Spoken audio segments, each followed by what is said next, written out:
സിനിമകളിൽ വിവിധ സംസ്കാരങ്ങളെ തനിമ നഷ്ടപ്പെടാതെ ചിത്രീകരിക്കുന്നുണ്ടോ? അരികുവൽക്കരിക്കപ്പെട്ട ജനങ്ങളെ സിനിമ അർഹമായ പരിഗണന നൽകി അഭിസംബോധന ചെയ്യുന്നുണ്ടോ? IFFK വേദിയിലെത്തിയവർക്ക് തന്നെ എത്രയെത്ര സംസ്കാരങ്ങളാണ്, വസ്ത്രധാരണ രീതികളാണ്. യുവാക്കൾ, മധ്യവയസ്കർ, പ്രായമായവർ, ലിംഗഭേദങ്ങൾ, ഭാഷകൾ, സംസ്ഥാനങ്ങൾ, അങ്ങനെ വൈവിധ്യങ്ങൾ നിരവധിയാണ്. ഇവയൊക്കെ സിനിമകൾ എങ്ങനെയാണ് പ്രദർശിപ്പിക്കുന്നത്? IFFK വേദിയിലെത്തിയവരോട് തന്നെ ചോദിച്ചു നോക്കാം. സിനിമ മേഖലയിലേക്ക് സ്ത്രീകൾ എല്ലാ മേഖലകളും, അതായത് സിനിമയുടെ ഡിഫറെൻറ്റ് മേഖലകളുണ്ടല്ലോ, വർക്കിംഗ് ചെയ്യുന്ന മേഖലകളിൽ എല്ലാ മേഖലകളിലും സ്ത്രീകൾ എത്തിയിട്ടുണ്ട്. തീർച്ചയായിട്ടും. കാരണം ഇത് കേരള സർക്കാരിൻ്റെ വലിയൊരു ദീർഘവീക്ഷണമാണ്. കാരണം ആശയമാണ്. സ്ത്രീകളെ, പ്രത്യേകിച്ചും സിനിമാ രംഗത്തേക്ക് അധികം സ്ത്രീകൾ അഭിനയിക്കാൻ ഒരുപാട് സ്ത്രീകൾ വരാറുണ്ട്. പക്ഷേ അതിൻ്റെ സാങ്കേതിക രംഗത്തേക്ക് സ്ത്രീകൾ അധികം കടന്നു വന്നിട്ടില്ല. പക്ഷെ അത് ഇത്തവണ നമ്മുടെ കേരള സർക്കാരിൻ്റെ ഒരു പുതിയ വീക്ഷണമായിരുന്നു സ്ത്രീകളെ മുന്നോട്ടേക്ക് കൊണ്ടുവരണം. അങ്ങനെ KSFDCൻ്റെ കീഴിൽ തന്നെ സ്ത്രീ സംവിധായകരെ, മറ്റ് ടെക്നീഷ്യന്മാരെ കൊണ്ടുവരുന്നതിന് വേണ്ടി, പ്രത്യേകിച്ച് സ്ത്രീ സംവിധായകരെ കൊണ്ടുവരാൻ വേണ്ടി ഒരു പാക്കേജിന് ഉണ്ടാക്കി. അവർക്ക് ഇത്ര വലിയൊരു പൈസ അനുവദിച്ചുകൊണ്ട് സിനിമാ സംവിധായകരുണ്ടായി. ഇപ്പോൾ പുതുതായിട്ട് സിനിമയുടെ പ്രൊഡക്ഷൻ ഡിസൈനിങ് മുതൽ ലൈറ്റിങ്ങിൽ പോലും, അതായത് സിനിമയുടെ ഏറ്റവും ആവശ്യ ഘടകമാണ് ലൈറ്റിംഗ് യൂണിറ്റ് എന്ന് പറയുന്നത്, അതിലൊന്നും സ്ത്രീകളില്ല. അവിടെ അടക്കം സ്ത്രീകൾക്ക് തൊഴിൽ ഉറപ്പാക്കാൻ വേണ്ടി ചലച്ചിത്ര അക്കാദമിയുടെ സഹകരണത്തോടുകൂടി നമ്മുടെ കേരള സർക്കാർ പുതിയ ക്യാമ്പും വർക്ക്ഷോപ്പും ഇതൊക്കെ തുടങ്ങിയിരിക്കുകയാണ്. ഈ മേളയുടെ ജൂറി അധ്യക്ഷൻ ഒരു സ്ത്രീയാണ്. ലൈഫ് ടൈം അച്ചീവ്മെൻറ്റ് കൊടുത്തിരിക്കുന്നത് ഒരു സ്ത്രീക്കാണ്. നമ്മുടെ ഇന്നലത്തെ ചീഫ് ഗസ്റ്റ്, ഉദ്ഘാടന വേദിയിലെ ചീഫ് ഗസ്റ്റ് ഷബാന ആസ്മി 50 വർഷം പൂർത്തിയാക്കിയാണ്. അവരെ ആദരിക്കുകയാണ് ഒരു കേരളം. മനസ്സിലായില്ലേ? പിന്നെ അതുപോലെ തന്നെ പായൽ കപ്പാടിയെ പോലെ ഒരുപാട് പേര്, കുറേ സ്ത്രീ സംവിധായകരുണ്ട് നമ്മുടെ ഇത്തവണത്തെ മേളയിൽ. കല എന്ന് പറഞ്ഞാൽ അതിൻ്റെ റിഫ്ലക്ഷൻ അതാണ് നമ്മുടെ ഇതിൽ. തീർച്ചയായിട്ടും സിനിമ എന്ന് പറയുന്നത് കേവലം വെറുതെ കണ്ട് രസിക്കൽ മാത്രമല്ല. നമുക്ക് സഞ്ചരിക്കാൻ പറ്റാത്ത, നമുക്കറിയാത്ത നമ്മുടെ ലോകത്ത് ഒരുപാട് രാജ്യങ്ങളുണ്ട്. അവിടുത്തെ മനുഷ്യരെങ്ങനെയാണ് ജീവിക്കുന്നത്, അവിടെ എങ്ങനെയാണ് അവിടുത്തെ രാഷ്ട്രീയം കൈകാര്യം ചെയ്യുന്നത്, അവിടുത്തെ സ്ത്രീകൾ എങ്ങനെയാണ് അടിച്ചമർത്തപ്പെടുന്നത് എന്നൊക്കെ നമുക്ക് കാണാൻ പറ്റുന്നത് ഈ സിനിമയിലൂടെ മാത്രമാണ്. അറിയാലോ. അപ്പോൾ അതുകൊണ്ട് തന്നെ എന്തുകൊണ്ടാണ് ഇതുപോലെ തന്നെ ഫിലിം ഫെസ്റ്റിവലുകൾ കൂടുതൽ വേണമെന്ന് പറഞ്ഞാൽ, നമുക്ക് അങ്ങനെയൊക്കെ കാണുമ്പോൾ മാത്രമേ നമ്മുടെ കണ്ണു തുറക്കുകയുള്ളൂ. നമ്മൾ ഭയങ്കര സുഖത്തോടുകൂടി, പ്രത്യേകിച്ച് കേരളീയരായ നമ്മൾ മറ്റ് വലിയ വിഷയങ്ങളിൽ നിന്നും അധികം നമുക്ക് ഫേസ് ചെയ്യേണ്ടി വന്നിട്ടില്ല, അല്ലേ? യുദ്ധത്തെക്കുറിച്ച് കേട്ടറിവേ നമുക്കുള്ളൂ. നമുക്ക് ഈ യുദ്ധം എന്താണെന്ന് പോലും അറിയില്ല. പക്ഷേ നമ്മൾ വരുന്ന പലസ്തീനായാലും ഇവിടെ ആലോചിച്ച് നോക്ക്, അവരെ ആ ബോംബിൻ്റെ ഇടയിൽ നിന്നാണ് സിനിമകൾ ഉണ്ടാക്കുന്നത്. അപ്പോൾ അതൊക്കെ നമ്മൾ കാണുമ്പോൾ എത്രത്തോളം നമ്മളെല്ലാവരും മനുഷ്യരാണല്ലോ.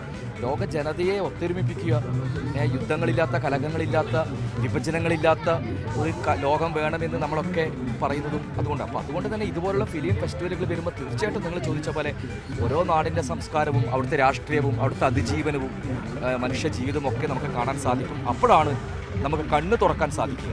നമസ്കാരം, പേരെന്തായിരുന്നു? ലയ മരിയ ജീസൺ. അപ്പോൾ കലൈഡോസ്കോപ്പ് എന്ന് പറഞ്ഞൊരു സെഗ്മെൻ്റ് ഉണ്ട്. ആ സെഗ്മെൻറ്റിൽ ഡിഫറെൻറ്റ് കൾച്ചറുകൾ, ഡിഫറെൻറ്റ് ടൈപ്പ് ഓഫ് ആൾക്കാർ, ഡിഫറൻസ് ഉണ്ട്, ജെൻഡർ ഡിഫറൻസ്, ഇങ്ങനെയുള്ള കാര്യങ്ങളൊക്കെ അതിലൂടെ മെസ്സേജ് കൊടുക്കുന്ന വിധത്തിലുള്ള സിനിമകൾ ഉൾപ്പെടുത്തിയിട്ടുണ്ട്. അപ്പോൾ സിനിമകളിലൂടെ ഇങ്ങനെ മെസ്സേജ് കൃത്യമായിട്ട് കൺവേ ചെയ്യപ്പെടുന്നുണ്ടോ എന്നാണ് ചോദിക്കാൻ.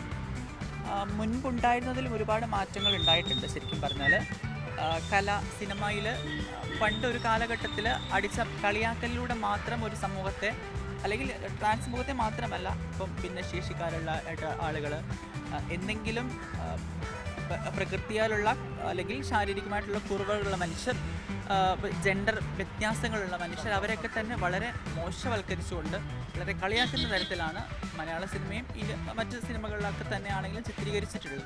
പക്ഷേ കാലഘട്ടത്തിലൊരു മാറ്റത്തെ അംഗീകരിച്ചുകൊണ്ട് LGBTQ സിനിമകൾ, ദളിത് സിനിമകൾ, അങ്ങനെ അത്തരത്തിൽ പിന്നോക്കം നിൽക്കുന്ന വിഭാഗങ്ങളെല്ലാം അവരുടെ യഥാർത്ഥ ജീവിതം എന്താണെന്ന് മാറ്റുന്ന തരത്തിലുള്ള സിനിമകൾ ഇറങ്ങുന്നുണ്ട് എന്നുള്ളത് അഭിമാനകരമാണ്. അപ്പോൾ അതിൻ്റെ ഇപ്പം അന്തരം എന്നൊരു മൂവി 2022 മികച്ച നടിക്ക് സ്റ്റേറ്റ് അവാർഡ്, ട്രാൻസ്ജെൻഡർ കാറ്റഗറിയിൽ കിട്ടിയിരുന്നു, അവാർഡ് കിട്ടിയിരുന്നു. അപ്പോൾ അതൊക്കെ നമുക്ക് വളരെ പ്രൗഡ്. അതിൻ്റെ അന്തരത്തിൻ്റെ ഭാഗവും കൂടെ ആയിരുന്നു ഞാൻ. അത് ട്രാൻസ്ജെൻഡർ സ്ത്രീ കഥാപാത്രങ്ങളിൽ സ്ത്രീകൾക്കാണ് അവാർഡുകൾ കൊടുക്കുന്നത്.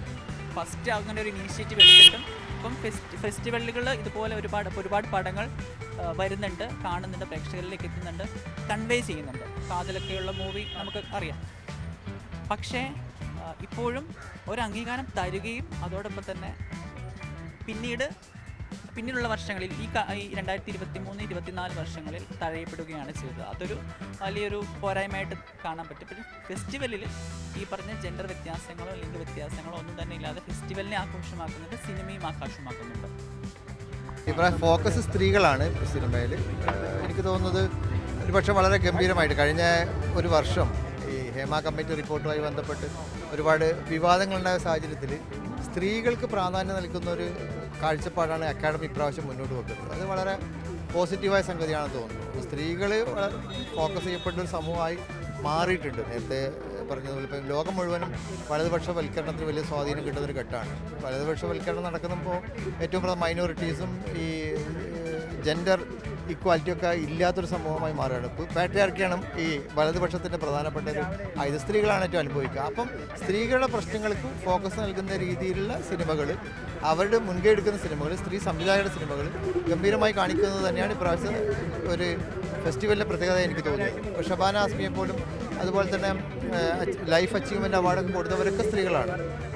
കബാഡിയ വരുന്നുണ്ട്.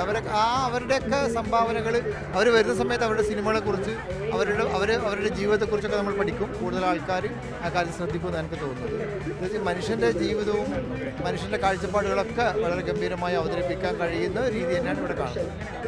Thank you.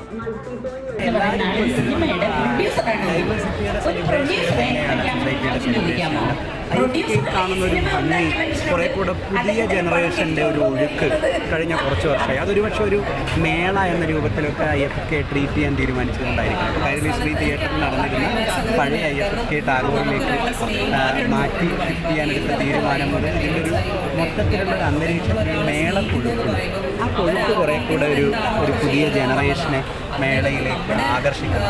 അപ്പം മേള എപ്പോഴും സൂക്ഷിക്കുന്ന അതിൻ്റെ പൊളിറ്റിക്കലുള്ളടക്കം ലോക സിനിമയെ നമ്മളുടെ മുമ്പിലേക്ക് കൊണ്ടുവരുന്നു എന്നതൊക്കെ ഇത്തരം ഒരു അന്തരീക്ഷത്തിൽ ആകർഷിക്കപ്പെട്ടു വരുന്ന പുതിയ കുട്ടികൾ കാണുന്നത് അവരുടെ കൾച്ചറൽ ട്രാൻസിഷൻ തീർച്ചയായും സഹായിക്കും. അല്ലെങ്കിൽ മലയാളി പൊതുജനത്തിന് ഒരുപക്ഷെ ഒരിക്കലും കാണാൻ കഴിയാത്ത കാഴ്ചകളെയാണ് സിനിമ നമ്മളുടെ മുമ്പിൽ. ഈ കാഴ്ചയാൽ പ്രദർശിക്കപ്പെടുന്ന ഒരു ജനറേഷൻ ഒരു പ്രതീക്ഷയാണ്.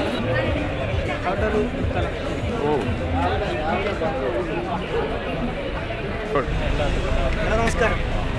വീണ്ടും നമസ്കാരം. ഇത് എത്രാമത്തെ തവണയാണ് ഫിലിം ഫെസ്റ്റിവലിൽ വരുന്നത്? ഇത് രണ്ടാമത്തെ തവണ. കഴിഞ്ഞ വർഷത്തെ എക്സ്പീരിയൻസ് നല്ലതായിരുന്നു. ഒരുപാട് പേരെ പരിചയപ്പെടാൻ സാധിച്ചു. ഒരുപാട് പുതിയ ഫ്രഷായിട്ട് ഇൻഡസ്ട്രിയിലേക്ക് കയറി വന്ന ഒരുപാട് പേരെ നമ്മൾ പരിചയപ്പെട്ടു. ആ ഒരു സോഷ്യൽ സർക്കിൾ ഡെവലപ്പായി. കൂടാതെ കുറേ നല്ല സിനിമകൾ കണ്ടു. അപ്പോൾ ഇത്തവണ നമ്മൾ ഫുൾ ഫ്ലെഡ്ജ് ആയിട്ടാണ് വന്നിരിക്കുന്നത്. ഏറ്റവും കൂടുതൽ സിനിമ കാണണം എന്ന് പറഞ്ഞിട്ടുള്ള ഒരു ആഗ്രഹവും കൂടി ഉണ്ടാകും. കലേഡോസ്കോപ്പ് എന്ന് പറഞ്ഞൊരു സെഗ്മെൻ്റ് ഉണ്ട്. ആ സെഗ്മെൻറ്റിൽ 6 സിനിമകളുണ്ട്. പിന്നെ ഡിഫറെൻറ്റ് കൾച്ചറുകളൊക്കെയാണ് ഉൾപ്പെടുത്തിയിട്ടുള്ളത്. ആസാമീസ് ഫിലിംസ്, അങ്ങനെ ഒരുപാട് ഡിഫറൻസ്, അതായത് ട്രാൻസ്ജെൻഡേഴ്സ് കമ്മ്യൂണിറ്റി, അങ്ങനെ ഒരുപാട് ഡിഫറൻസുകളാണ് ഉൾപ്പെടുത്തിയിട്ടുള്ളത്. അങ്ങനെ ശരിക്ക് അവരുടെ അത്തരം ആശയങ്ങൾ നമ്മുടെ ഫിലിം ഫെസ്റ്റിവലിലൂടെ കൺവേ ചെയ്യപ്പെടുന്നുണ്ട്, ഫിലിമുകളിലൂടെ കൺവേ ചെയ്യപ്പെടുന്നുണ്ട്. നമ്മൾ കാണുന്ന ഫിലിം ഫെസ്റ്റിവലിലാണെന്നില്ല, പുറമേ എല്ലാവരും കാണുന്ന ഫിലിമുകളിലൂടെ കൺവേ ചെയ്യപ്പെടുന്നുണ്ടോ, ജനങ്ങളിലേക്ക് എത്തുന്നുണ്ട്. എൻ്റെ അഭിപ്രായത്തിൽ 2012 മുംബൈ പോലീസ് വന്നു. കഴിഞ്ഞ 2 വർഷം മുമ്പ് കാതൽ വന്നു. ഇത് രണ്ടും ഒരേ സംഭവം തന്നെയാണ് ചർച്ച ചെയ്യുന്നത്. ഇത് സിനിമയിലൂടെ തന്നെയാണ് ആൾക്കാരുടെ പെർസ്പെക്റ്റീവ് മാറ്റിയത്.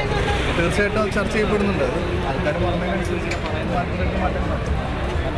സ്ത്രീകളുടെ പ്രശ്നങ്ങൾ, അതായത് സ്ത്രീകളെ കൂടുതൽ എങ്ങനെ സിനിമയിലേക്ക് എത്തിക്കാൻ വേണ്ടി പറ്റും എന്നുള്ള കാര്യങ്ങളൊക്കെ നമ്മുടെ IFFKയിൽ ചർച്ച ചെയ്യപ്പെടുന്നു.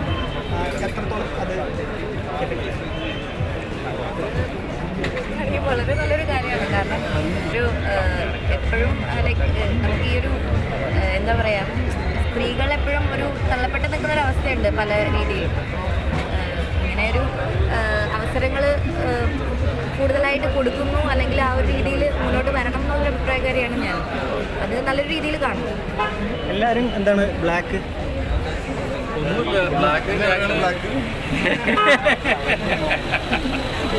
ഞാൻ മൊത്തത്തിൽ ബ്ലാക്ക് ആണെന്നാണ് ഉദ്ദേശിച്ചത്.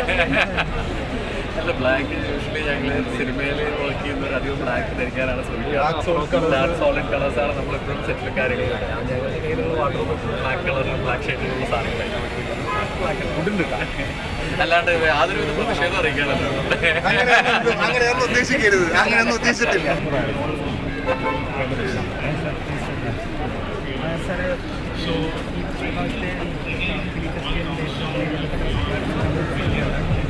അല്ല, ഞാനിപ്പോൾ തുടക്കമല്ലേ ഉള്ളൂ. എല്ലാം നന്നായിട്ട് അപ്പുറം സിനിമയുടെ സ്ക്രീനിങ്ങുമായി ബന്ധപ്പെട്ടാണ് ഞാൻ വന്നത്. I am happy. ഇതിലെ ഒരു ലീഡ് ആക്ടർ എന്നതിൽ എനിക്ക് സന്തോഷമുണ്ട്. അത് നല്ലൊരു പ്രോജക്റ്റ് എന്ന നിലയ്ക്ക് തന്നെയാണ് ഞാനത് ഏറ്റെടുത്തത്. അതിൻ്റെ ഔട്ട്കം ഇങ്ങനെ വന്നതിൽ എനിക്ക് തീർച്ചയായിട്ടും വളരെ സന്തോഷമുണ്ട്. പ്രേക്ഷകരുടെ നല്ല അപ്രീസിയേഷൻ കിട്ടിയിട്ടുണ്ട്. Thank you.